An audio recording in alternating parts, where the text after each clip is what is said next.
다음은 임진왜란에 대해서 살펴보도록 하겠습니다. 사화와 당쟁으로 양반 사회가 분열되고 조세와 군역 제도가 문란해지고 이에 따라서 국방력이 점점 약화되었습니다. 그런데 일본의 사정은 토요토미 히데요시가 전국 시대를 통일하고 무사들의 불만 이런 것들을 다른 쪽으로 돌릴 그런 지역이 필요했습니다. 그래서 이 두 가지가 맞아 떨어져서 임진왜란이 발생했다고 볼 수 있겠습니다. 과정을 살펴보면 부산이 함락당하고요. 충주에서 배수의 진을 쳤던 싸움에서 지고 그래서 곧바로 한양 쪽으로 올라가자 한양이 이제 무너지고 임금님은 의주로 피난을 가죠. 다행히 수군의 활약으로 옥포해전, 사천해전, 당포해전, 당항포해전, 한산도 대첩 이런 혁혁한 수군의 활약으로 전세가 다시 어떻게 되겠습니까? 우리 쪽으로 이제 유리하게 전개되고 일본은 교역로가 끊기고 이렇게 해서 어려움을 겪게 됩니다. 그래서 다시 이제 일본과 우리 사이가 아니고 일본과 명나라라고 해야 되겠죠. 일본과 명나라 사이에는 강화 조약이 이제 슬슬 흘러나오고 우리는 이순신 장군이 끝까지 외구를 토벌하자고 이렇게 주장을 합니다. 어쨌거나 임진왜란은 이렇게 해서 우리가 승리하였지만 피해 또한 적지 않았습니다. 그 피해를 살펴보면 인구가 감소하고요. 국토가 황폐화되고 신분제가 동요하고 많은 문화재가 소실됩니다. 신분제의 동요라는 건 무슨 말이냐면은 정부에서는 임진왜란이 끝나고 이것을 복구하기 위해서 많은 재원이 필요했는데 돈이 없습니다. 그래서 누구든지 돈을 내면은 신분을 상승시켜주고 노비들은 평민 신분으로 평민이었던 사람은 관직을 내려서 양반 신분으로 이렇게 올려줍니다. 관직이란 것은 실제로 어떤 일을 하는 것이 아니라 명예직이 되겠죠. 어쨌거나 하여튼 그래서 양반의 숫자는 늘어나게 됩니다. 이런 영향과 함께 대외적으로도 큰 변화가 있는데요. 일본에는 도쿠가와 이에야스의 에도 막부가 수립이 됩니다. 중국은 명나라의 국력이 약화되고 후금이 건국되게 됩니다. 그리고 일본과는 물론 바로 교역이 있지는 않지만 시간이 좀 지나고 통신사 파견을 일본이 적극적으로 요청해서 통신사를 파견하고 교역 관계를 다시 재개하게 됩니다. 광해군은 중립외교를 펼쳤는데요. 중립외교란 것이 뭐냐 하면은 한마디로 여기서 양다리 정책이 되겠습니다.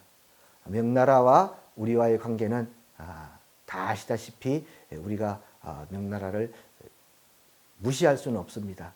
그런데 명나라의 힘은 점점 약해지고 청나라, 후금의 힘은 점점 강해지기 때문에 광해군의 입장에서는 후금과 친하게 지낸다는 것은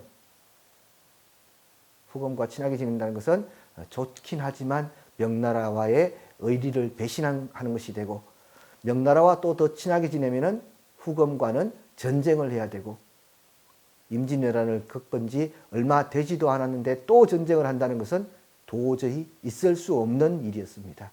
그래서 광해군은 명나라와 청나라 양쪽을 좋아하는 중립 외교를 펼치게 됩니다. 그것이 바로 강홍립 장군을 보낼 때 관세 향배하라. 세를 봐서 내가 마음대로 방향을 정해라. 그래서 강홍립은 실제로 봤는데요. 명나라는 도저히 재기 가능성이 없고 후금은 너무 강성했기 때문에 항복을 하게 됩니다. 이렇게 해서 실리적인 중립 외교를 펼쳤는데 그 당시 집권자들 양반들은 광해군의 이런 중립 외교를 못마땅하게 생각해서 결국은 인조 반정을 일으켜서 광해군을 몰아내게 됩니다. 인조 반정이 일어나서 인조가 집권했다는 얘기는 광해군의 정책이 폐지되었다는 얘기는 전쟁이라는 얘기와 같은 얘기죠. 그래서 호란이 일어나고요. 그다음 우리 효종은 북벌운동을 전개하게 됩니다. 이괄의 난을 계기로 해서 정묘호란이 일어나고요. 이때 후검이 우리나라에 침략을 하게 됩니다. 그러나 후검도 우리를 정벌하는 것이 큰 목적은 아니었기 때문에 형제의 관계를 맺고 돌아가게 됩니다. 그러다가 국호를 청이라고 바꾼 다음부터는 형제 관계에서 군신 관계를 요구하게 되고요. 우리나라는 거부하게 됩니다. 그래서 병자호란이 일어나고요. 인조는 남한산성에서 끝까지 싸우려고 했지만 중과 부적의 문제로 삼전도에서 항복을 하게 됩니다. 이렇게 해서 호란을 통해서 우리가 이제 청나라에 항복을 하고요. 효종은 이 치욕을 갚아주자라고 하면서 이제 북벌운동을 추진하게 됩니다. 북벌운동은 송시열과 이완이 주도를 했고요. 성곽 보수, 무기 정비, 군대 양성.